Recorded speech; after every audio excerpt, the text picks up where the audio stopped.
So then, 1, 2. I don't know. Yeah, you're wrong. Wait a second. So this is something I learned now, and I get that. You know how they have like when you do a Should do movie, Wayne's the World. black 5. thing that like clicks. So that's to match the sound with the video, because they're 2 different feeds. So you got to do it. So the video, we don't use the sound from the video. We use the sound from here. And so to get it to actually match, you got to have some loud crack, so you can get it perfect. So it's 1 like. I'm not a kid from Miami. Do you think I know any of this stuff? I saw in Wayne's World, we're like 5. Listen. 4. There's a That's right. We should You stop actually melting get and one they're of like those sitting there like, things by the way, just to be cool. First off, and whoever you're interviewing is going to be like, wait a second, what did I just walk into? The Twilight Zone here. Right. We also, I probably should say that we do some videos sometimes too. Let's make sure we grab a picture at the end too. I always forget that, to be able to get a picture at the end. Got it. All right, brother. Let's jump in. 1, 2, 3. All right. Andrew, Dr. Forrest, welcome. Thank you. I appreciate you having me. It's an honor and privilege to be on your program. Well, I'm excited to have you. So, for those that are listening, let me give a little bit of background on Andrew. Andrew is a Florida native, went to school at FSU.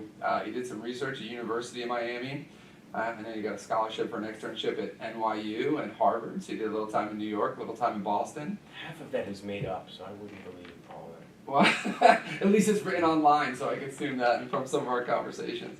I know you spent some time at University of Florida, where you ended up getting your master's. The part I think, and really the business side is the part that's been impressive to me, not just your education. But you've had practices in Jacksonville, you've had practices in Miami. Both you've been able to sell out and cash out a little bit on that part, which I think the move for someone that is a practitioner, good at one skill set, let's say it's periodontics, or dentist, or being a doctor, or anything else, to entrepreneurship is a tough move. And you've been able to do it multiple times and be able to exit, which is pretty exciting. And I think from the conversations we've always had in the past, and just kind of prepping for the interview, your ability to build a strong culture, to attract really good talent, and also be a master marketer, which we'll get into a little bit later also, is the part that I think is that I've been impressed by, and I think has partially led to your success. But the part that I also like to bring up, especially in this format, is that you do have a young family too. You have a baby under 1, a little boy, and along with that a daughter, and you and I have spent some conversations about making sure we help make sure our daughters are educated well enough to be independent on their own. And you've been able to balance life pretty well, I would say, because I know you get your own guys' trips and vacations in while you're still being a good family man and a good entrepreneur. So I try to get 1 or 2 in a year. But overall, I think we're going to hit a couple different areas today on from balance of life to business to success, and I'm excited to have you here. So thanks for taking the time. I appreciate it. Thanks again for having me. Yeah. So we're actually recording this, and we got Hurricane Dorian, or what was Hurricane?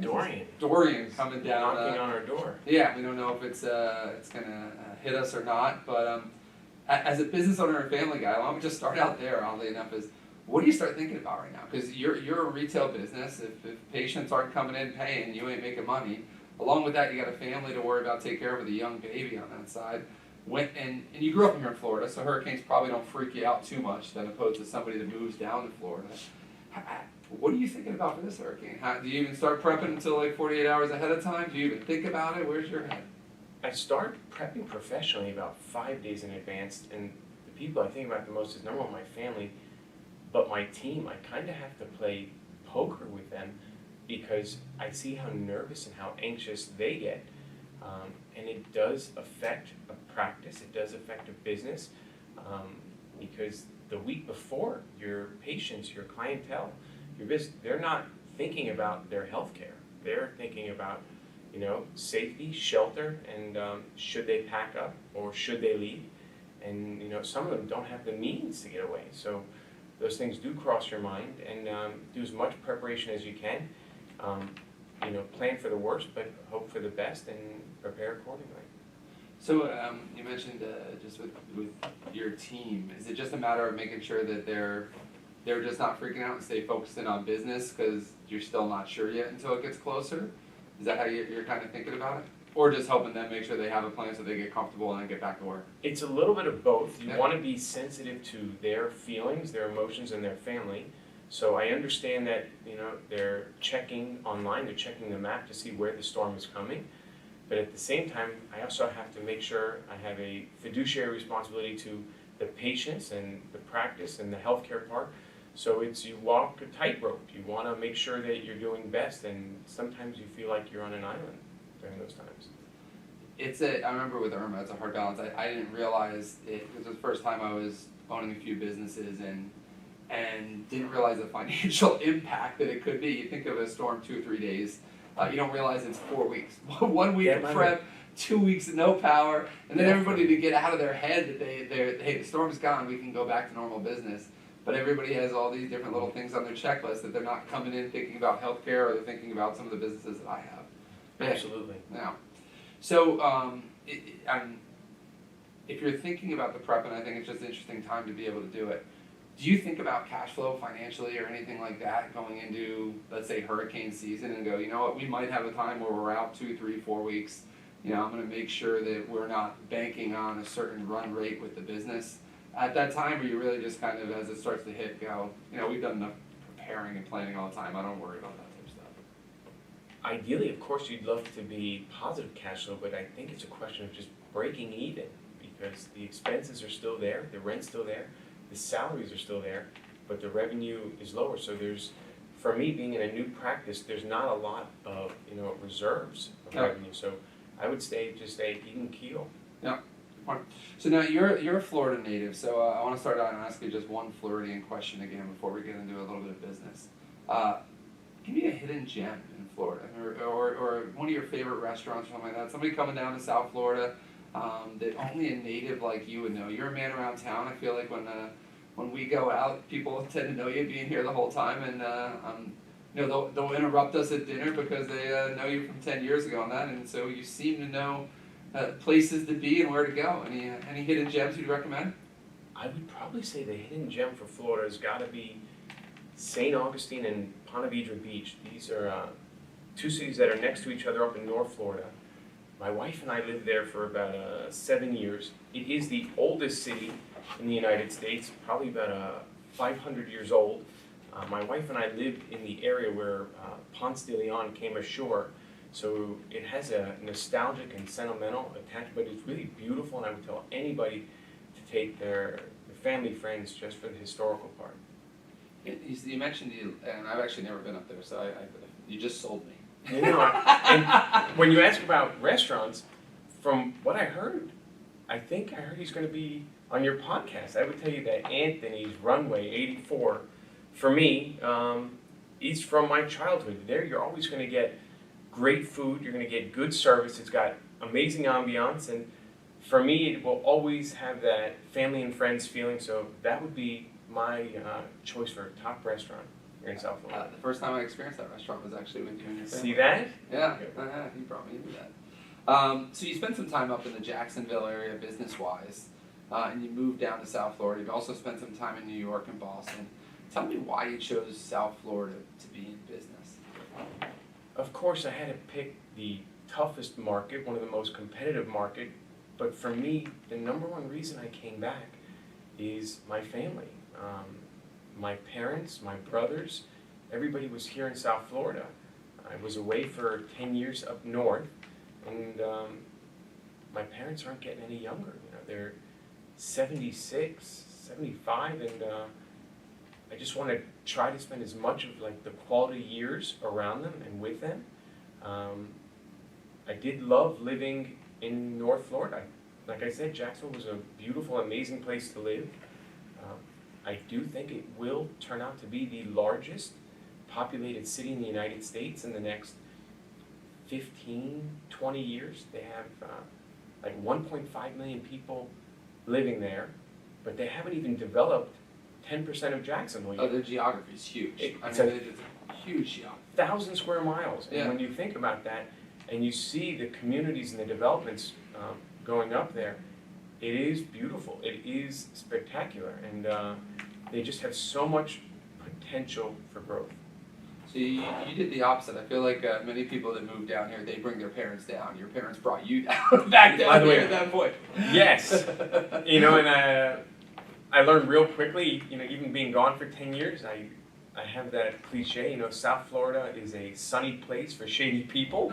So you kind of get ingrained into the society here and realize that everybody doesn't fly so straight. Yeah, I think it's a good thing to bring up, because I think for the people that do fly straight, the people that do run ethical businesses and care about the community, you can build a niche pretty quickly for yourselves. And those types of people find each other quickly and take care of each other. It's just a matter of finding those business owners, those community leaders to be able to help you and your business grow. So you chose South Florida to be able to build your practice the second time. You had a practice in Jacksonville. You sold that out. Did you sell that out to a private equity, or was that an individual person? Sure. Or is that it's not something you want to hit on? So, so then you sold that out, and then you moved down to South Florida. You had a practice in Miami, and then you sold that out, and then now you're a new practice now.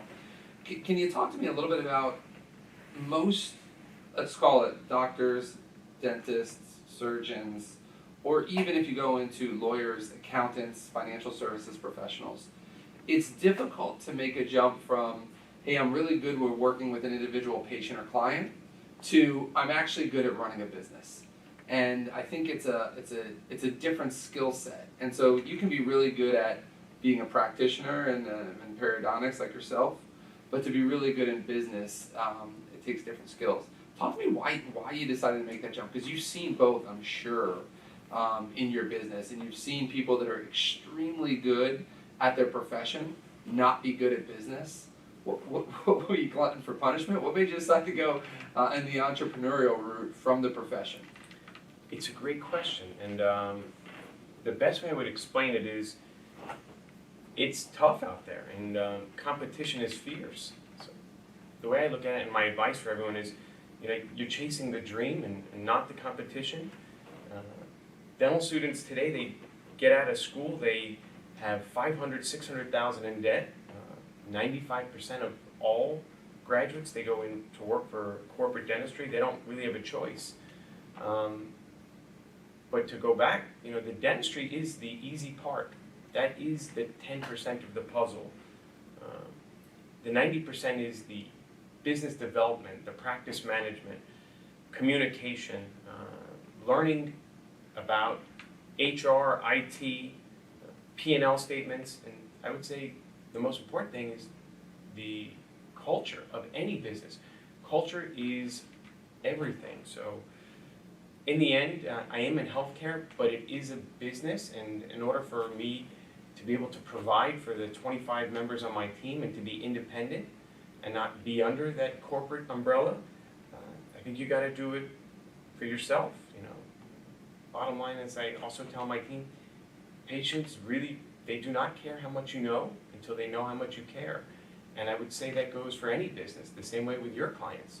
If you can't connect and build a relationship with them, I think it's over. So any advice you would give to somebody, they're sitting in a professional career, doctor, dentist, lawyer, accountant, anything, and they want to move into running their own business? Like you said, I think you gave a good example, 90% of the stuff you do in running that business doesn't have to do with dentistry at all. And there's a book called The E-Myth, which all has to do with when you're really good at one skill, then you try to build a business around it, you realize the skill you're actually selling, or the widget you're selling, or the whatever you're manufacturing, let's call it dentistry in your business, doesn't actually mean anything when you're running the P&Ls, the budgets, you're trying to hire talent, you're managing talent. Can you talk me through a little bit about advice you might give to somebody that's thinking to go down that path, whether it's in dentistry or just making the jump from a professional to an entrepreneur? I think you have to plan and you have to develop it far out, and what is going to be, as I say, your NPVs. What is the mission of your organization going to be? What is the purpose? What is your vision moving forward? And making sure that your team drinks the Kool-Aid. Reminded of that book, The Energy Bus. Your team is feeding off of you. So to build an organization, yeah, you are at the top, but attracting the talent is the toughest part. Some of the stuff like Elon Musk says, hire the best. go out and recruit the best. And sometimes talent is the biggest rate limiting factor to grow a new organization. So talk me through that. The book Good to Great had to do with, and this is what I got out of it, I'm sure there's a lot of other pieces to it, but if you just hire really good talent and get out of their way, they'll go figure out how to fix a lot of things. You've been able to hire good talent in I've seen your Miami business, and then your business now up in Fort Lauderdale, along with getting to meet some of your staff on that, and just talking to you and how much you've empowered them and encouraged them to be able to improve the business.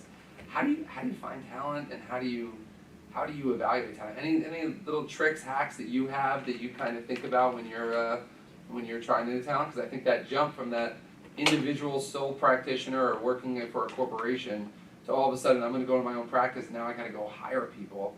Any advice you'd give to somebody?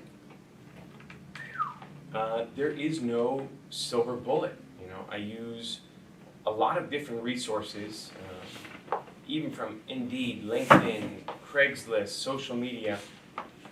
It all pulls into one bucket. So there's no, again, one silver bullet. And I tell everyone, you know, good judgment comes from experience, and experience that comes from bad judgment. Can you give me an example of a time you used some bad judgment? What would be a favorite failure of yours? Something that you learned from, and you could say, you know, in reflection, this was great. You might have not enjoyed it at the time. That's like an oxymoron to me. Favorite failure. I don't know. I try not to look in the rearview mirror at all, and just look forward. I can't think of a personal favorite failure. That's why, as you're thinking about it, I look at one. How about for you? Yeah, let me hear that. Yeah, one of my, I was living in Boston at the time, and I was going for a promotion in San Diego, which would have been a nice move from the cold of New England to San Diego at the time. It was early on in my career. It was the first couple years of my career. And I had better results than the other candidate going through, but he did a much better job managing the political landscape and selling himself, where I was trying to just let my results sell myself. And I just forgot during an interview process, selection process, that's the time that you're supposed to brag about yourself. And I think I did a poor job of positioning myself, and I also did a poor job of understanding the other pieces that people make decisions on, not just the physical results they could see on paper, but all the other aspects to it. And it made me realize, as whether I'm in a negotiation, whether I'm in going for a promotion, if it was back in my career days, that I needed to think more, not just results, but I also needed to think about who I know, what my reputation was, how I leveraged that. So I was super bummed when I didn't get that position. I was really disappointed, and I was at 24. I was really excited to live in San Diego. Of course. But it gave me, and I thought I deserved it more. And the funny part is, and I'm not the guy that got the position ahead of me, but he's out of the business that I was in, and now he's a stand-up comedian. That's what he does now too. So I think the guy made the wrong bet not hiring me, considering it. But that being said, for me, it was a good failure for me, because I started to realize that I have to be my own advocate and cheerleader sometimes, and it changed how I handled relationships, where I worried more about results and not the relationships I built too. So that was a learning for me on that part. That was one of my favorite failures early on in my career. No, that's great. I appreciate you sharing that with me, just because it is a fact. It's always going to be multifactorial, and you know, cream rises to the top, and you can't look at just one thing. It's the whole picture and the landscape. So you have to be well-rounded and try to cover your bases from all aspects. Yep, and you can always lose to a stand-up comedian. So can you talk to me about some, we talked about the culture a little bit, and we talked about hiring. One of the things that I've been impressed with your business is the marketing side. I mean, even if you go on your website, you could do a live chat with somebody and start asking questions right away, which I thought was a cool feature. Maybe there's a lot of practices that do that. For me, that was cool. But I think what also is just little small stuff you've done from a marketing perspective, from the benches all around South Florida that shows your dental practice that people see, And then the best was in Fort Lauderdale, there's this guy that I've seen for the last 20 years and everybody knows him. It runs holding a waiter tray. And everybody sees him running around A1A with this waiter tray, and I've seen him, he's kind of an eclectic guy. And he's an iconic guy in South Florida because people know him. This guy's wearing your 1500 dental short shirt running around and doing that, which I thought was awesome the first time I saw that. Where does these marketing ideas come from? And your magazine ads, I think, are very, they're memorable and they're unique. And so I think you've shown me that not only are you just a good business owner, but you've either hired, delegated, or thought about all these little aspects of marketing that keeps you in front of people and allows people to do easier business with you. Can you talk me through a little bit of how you even started to learn that skill set? How do you think about marketing? Because again, a lot of people that are trying to think about entrepreneurship are worried about how do I compete or think about somebody that's that creative. I would tell you there's no secret sauce, and as far as even with the runner, I think as a business, you can't take yourself too serious. So in the end, I had to find a way to add some color, flair. Flair's a good word for that one. That's the best way. And as far as with like the benches or any of the ads, it's also got to be the message. And you know, we really feel strongly that we are Patients One Dental Home. Having all of the dentists, having all the specialists and laboratory in one center, it kind of differentiates us from the pack, and being able to communicate to the community about why we're different, why we're better, it's hard. There's no single one thing that works, and it's got to be consistent, and the branding has got to be continuous and one day at a time. So has there been any resources or influential people that have helped you navigate this and figure this out? You know, so let's say I'm a dentist. I'm working for one of the big, you know, corporate dentistry companies, and you know they own 150, 250 dental practices around the country, and I'm thinking about going off on my own. What are some resources or in your mind, what types of people did you seek out? Maybe there are some people you can give examples that helped you and were influential on you getting the confidence to be able to do that. It's a good point, a good question. Early on in my career, I would tell you that I didn't seek out mentors early on. I wish I would have done it sooner, and try to learn and align yourself with people that have done it. There's a reason they got to where they are. So I learned that too late in my career, and there are several organizations on the economic, the management side, the HR side for dentistry in general. But I would also say that for me, some of the resources, I'm going to tell you, still like my parents, things like that. They're the ones who kind of influenced, threatened, and kind of molded my brothers. For me personally, the journey was also kind of sitting at a Thanksgiving table and looking around and seeing medical doctors, dentists, lawyers, and yeah, there was no pressure, I would tell you, sure. But even one of the books that I read, which was great, is a great resource, is one I even shared with you, that Leadership and Self-Deception, that was shared by friends of mine who've been very successful in the organizations, and use some of the tactics and techniques from people who have made it happen. That book, The Alchemist, by Paulo Coelho, that was, for me, a resource that I've read several times just because the message keeps kind of like your moral compass in check. So it can't all be the clinical part, it can't all be the business part. That ethical and moral dilemma also pushes you straight as well. And I think you mentioned, and it's relatively cliche, but everybody successful that I talk to tend to go back to the same thing. The books you read and the people you spend time with are going to have the most influence over you. We've talked about a number of books that both have been influential on us, and the people around you make a big deal in shaping the way you're thinking about. And it's every interaction. I mean, I've learned negotiation pieces just by being around you in our social aspect. Oh, I wouldn't to admit be that able to do publicly. that. I don't know if this is Well, it's funny, I was talking to a developer, Dematwani, the other day on the podcast, and it was the same thing. We talked about just the little interactions that you do, and I joked about my father, who would always ask for an employee discount every time we buy anything from a store, right? But there's little things that make a difference, and the people you hang out with, you can start to learn from, and all positive aspects. What about bad advice in your industry? What's some bad advice you're hearing?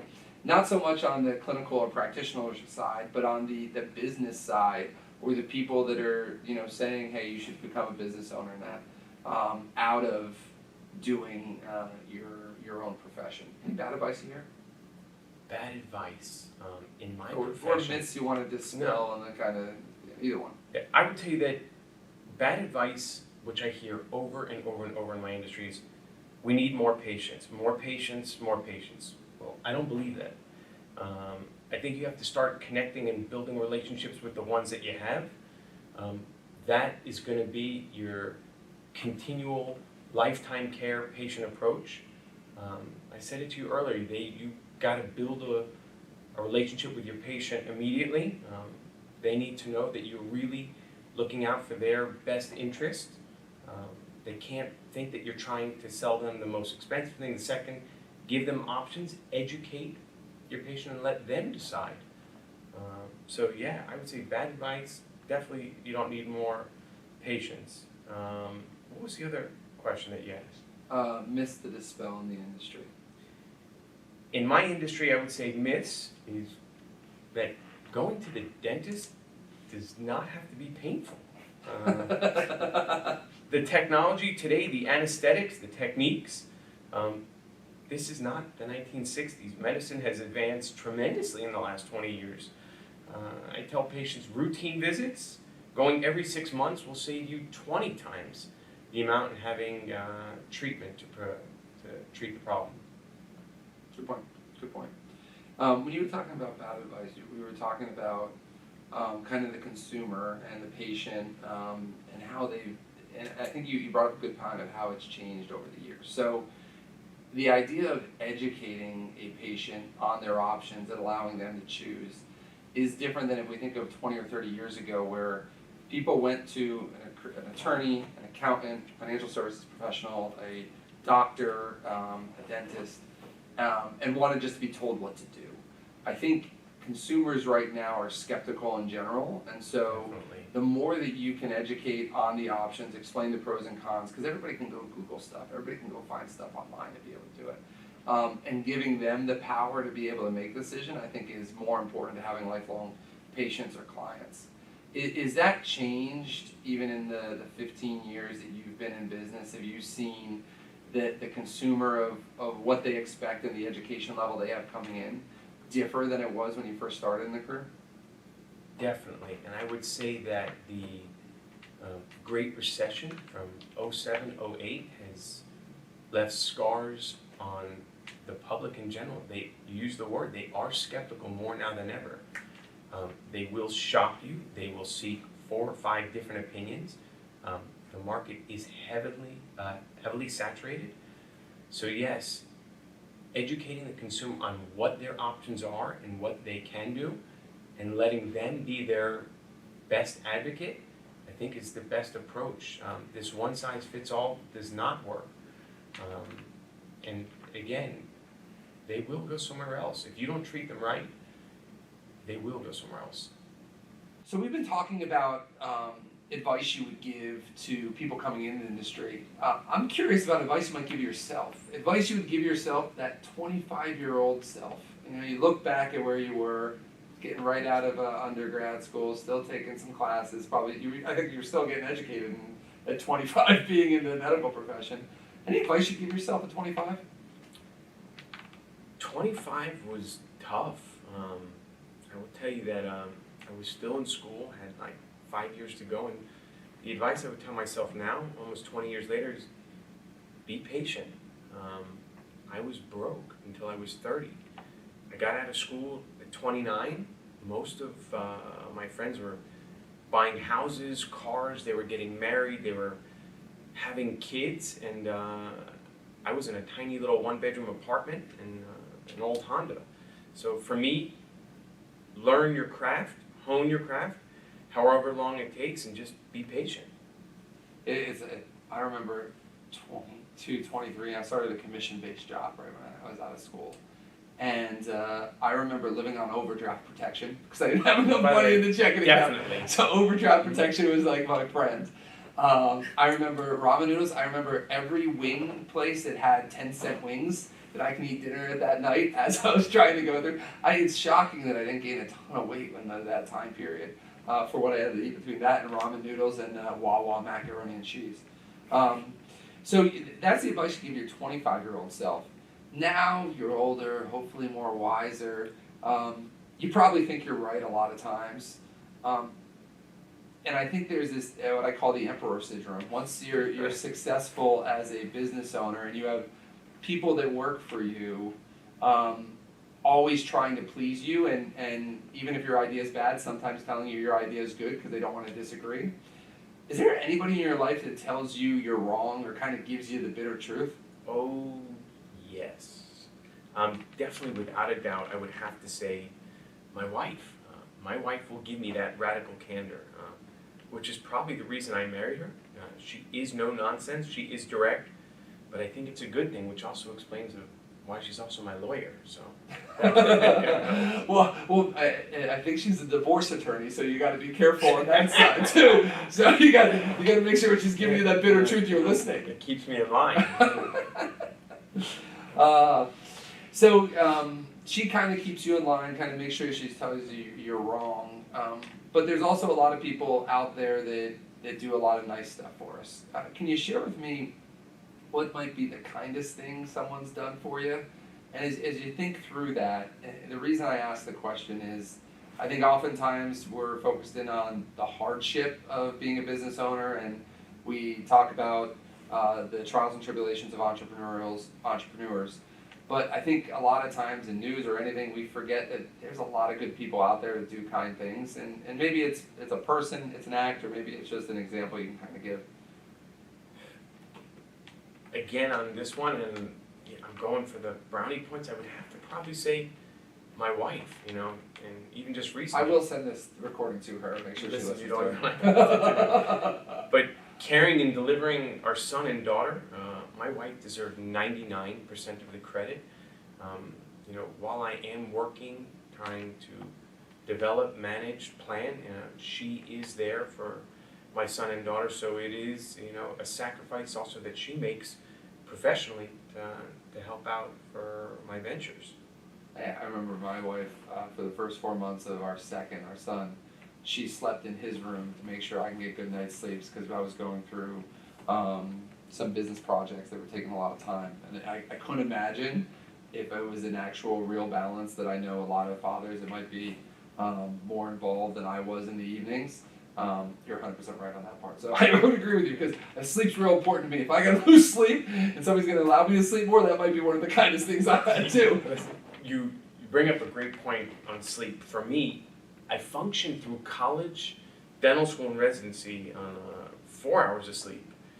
Now I need that 6 hours. Otherwise, the mind, the brain, the body, the soul, it does not function properly. So that's one of the toughest parts of trying to stay going. The recovery time as you get older is the part that gets you. Because like kids, they can recover in like 30 seconds. Like if I have a workout for an hour, I sometimes need to take a nap, right? Like the recovery's not like, oh, I just need to get in the car and air conditioning anymore. It's a different feeling. So as the path of an entrepreneur is this constant path of development. And that includes if you're a person, whether you want to be a good father, a good husband, or good in business. It's this constant growth. The only real development I say is self-development. And I believe that self-development is built through self-awareness, meaning you're becoming more aware of your behaviors, your actions, your thoughts, your interactions, so you can be able to be a better person in whatever role that is. And a large piece of that comes down to where you're spending time growing. So I'm curious, and I ask this from a lot of successful people, what have you been curious about in lately? Whether it's some things you're reading, podcasts you're listening to, videos you're watching, people that you've been spending time with mentoring. What's been curious on your side, whether it's something really big, exciting, or even just something fun that all of a sudden you got into, woodworking. For me, someone I've been curious about, or even, I would probably have to say Elon Musk. His ventures. Was it him just smoking weed on a podcast? Good. His journeys in life, they are pretty fascinating. This is, one of the greatest visionaries of my lifetime. He's done so many different things, and he finds a way to manage all of these different entities, very different businesses. Part of this thing is, you gotta be better, you're not just different. That's what I was telling you earlier, where he's, quote, you gotta hire the best, and failure is not an option. You gotta create some of those feedback loops, so try to do your best, work hard, and hope it pays off. Yeah, I feel like if you read the books about him, it's almost like you're taking an MBA, or if you listen to some of his interviews or read about some of his practices. I mean, he runs his calendar down to the 2-minute increments. I mean, I think I'm kind of crazy with 15-minute increments.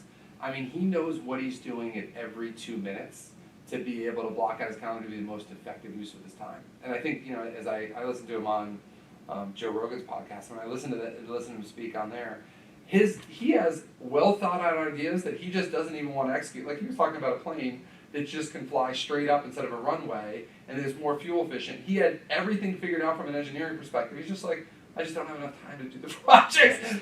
to be that level of intellect, that level of an inventor, and literally just not have enough time to execute all of those things you want to implement. And how many businesses does he have? I would agree with you. I think if anybody can spend time being curious about somebody, that's a really good person to be curious about right now, because I think there's a lot of learnings you can be able to pull out.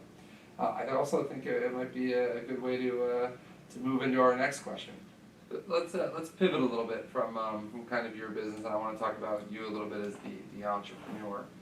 How do you decide on what projects or opportunities you do? So I'm sure in your business now you opened up 1500 Dental after you got out of your other practice, and you're getting probably approached by corporations to just work for them as a top periodontist in your field, and just saying, hey, can you work 1 or 2 days a week in the corporate side? You're getting probably they're throwing big money at you. They're getting approached probably from, and I know in the dental industry there's a lot of private equity roll-ups. You're probably getting approached for buyouts, and you're probably thinking on your own, do I go open up more dental practices everywhere else? And then along with that, you got a young family and you're busy doing stuff. How do you decide what projects or opportunities you take? Like, how do you evaluate that on your own? As far as the opportunities, I would tell you that I've turned down so many opportunities. Some of them would have led to great fortune, and some of them would have led to financial demise. I do suffer from that notion, paralysis by analysis. And it is hard. You're never sure which path to take. I think all of them are going to take, some work, patience, some love and self-sacrifice. And as you said earlier about which projects to decide, for me, that's been some of the scariest moments in my life. There's been a couple times where I had great positions. I was making a great living, and I was looking for something more, and to leave some of those positions, to make nothing, as you said, married and have a kid, I think you just have to continue challenging yourself, and sometimes you do have to risk it. I'm reminded of that book, The Black Swan. You got to take risks in life, and not everything's going to be fair, and nothing's going to be handed to you, and sometimes you got to make things happen. How do you evaluate those risks? Like, so you're making a good living. There's a lot of people that are listeners that are making a good living that are trying to decide, do they start a business? And part of what our partnership with SCORE is, they go to SCORE, these retired executives, and they ask them, how do I build this business? How should I be thinking about it? And they're thinking about making that jump, and they're doing that risk assessment, and that you've done a number of times and decided to make that leap. Is there any anything you do that you're starting to see the processes you've done in Jacksonville, Miami, to now Fort Lauderdale? Is there anything that is you're assessing and taking that leap or risk that you can share with people that might be in similar situations as yourself, and deciding that, and opposed to just getting the gumption and the courage to do it? Is there some process you use that helped give you some of that courage? I take yellow pads and I'll make a list put a line down the middle, pros and cons, and kind of weigh out what are the benefits and what are not. And ultimately, you go with the instinct from your heart, and you want to think about what's in the best interest for your family. But in life, I think you have to take a leap of faith sometimes in order to make it happen, to get ahead. We were discussing the ideas of some of these private equities in some of these organizations. In my line of work, there are organizations called DSOs, which are dental service organizations. There's like 100 of them out there, but they're all not cut from the same cloth. Being able to decipher which ones are the best for multiple reasons and which ones will be the right fit for you and where your philosophies align. So even in my line of work, yeah, it takes time to go through all those lists of what do you think would be best. It's funny, you know, in the moves I made from Philly, Boston, LA, South Florida, I do the same thing. Yellow pad, go pros and cons, and then I rate each of the things I listed from a 1 to 5. Yeah. 5 being really important, 1 not being, and then I add things up. It never means that I'm going to follow whatever I add or figure out. I agree with you. But just the exercise allows you to start 100%. to get better feeling of it. And then it's a matter of talking to people I think that you respect their opinion. Not that you're going to take their opinion the whole time, but it gives you a sense of it. But I think the part you said at the end around the DSOs and understanding each one's positives and negatives to going through, I think you have to start thinking about getting in your own mind, a master's in your industry, and starting to understand all the different models so you can make a good decision on which path might work for you. So we're heading towards the end. I just had one last question for you. Can you tell me your most memorable day in your career? For me, I would say the best day and the scariest day is the day I owned my first business. Because in the end, it's now all on me. You hope that everything that life has prepared you for is all there.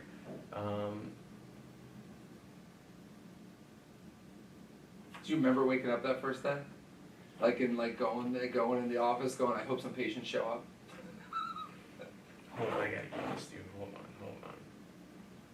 I remember each of the first days that I've had in different positions, and I remember I can't sleep the night beforehand. But opening the business was the worst one, and it's still memorable, but it was the most scary because I was really hoping cash was going to keep coming into business because you lost that salary part, and that part was the one going, man, I hope these couple months that I can actually have money coming in to be able to pay the bills. There's scary times, but in the end, you gotta buckle down and hope that every single thing that you've learned you put into play, and having the discipline to implement all of those systems for everything that you've planned for, so the rollout. Yeah, you know, I always, to get that confidence on that first day, from whether it's starting a new business or whether it's changing career paths, was I go through this worst case scenario exercise where I go, if this doesn't work in 6 months from now, it's completely over, I have to walk over and start again. What's my worst case scenario? And I write down all those worst case scenarios and what it looks like from, do I have to change housing? You know, is the wife going to be supportive and I'm still good with her? Is it a matter of financially, what's the worst hit that I'm going to get? Do I have to move if something happens? And I go through that and I realize most of the time my worst case scenario isn't that bad, which allows me to have the confidence to go in for the business opportunity that I'm taking. It's great. No. Well, I appreciate you taking the time. I know you just opened a new place, 1500 Dental. Was there a place they can find you? Can I just Google 1500 Dental? What's the best way to do it? I won't plug anything on your program. I I'm appreciate plugging you. for you. I appreciate you having me. It's an honor, and it's an honor to be your friend. Thanks again. Yeah, you got it. Thanks for being here. You got it. Thank you for watching the Upreneur podcast, and don't forget to like, follow, and subscribe. and share this with anybody who you think needs to hear it.